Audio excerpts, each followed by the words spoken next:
In this section, we'll cover the scope control process. Scope control uses the scope definition from the planning phase as its baseline. But remember, requested changes may increase or decrease scope. If any of these requested changes have been approved, you need to review the scope definition to confirm that it was updated to reflect this scope change. Thus, you would have a new baseline. The work breakdown structure is key to determining if scope is impacted by a requested change.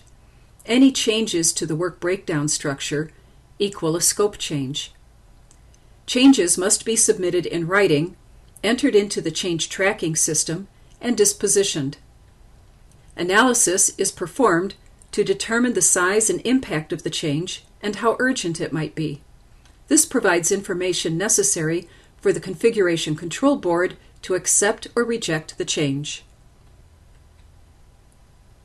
Information needed to perform this process include the project scope statement, the work breakdown structure, the work breakdown structure dictionary, the project scope management plan, performance reports, approved change requests, and work performance information.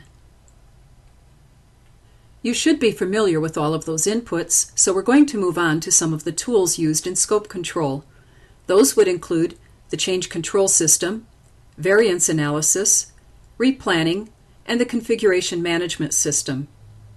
All of these, except the variance analysis, you've gone through before.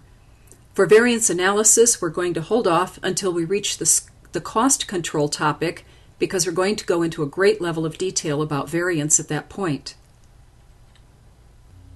The results of performing the scope control process are a series of updates to existing documentation. This would include the project scope statement, the work breakdown structure dictionary, the scope baseline.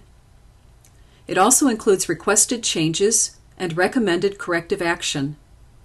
There would be updates to the organizational process assets, the project management plan, and the project scope statement.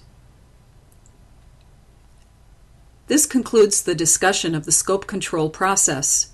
In the next section, we're going to go into the cost control process, which is the long-awaited topic and all of its detail.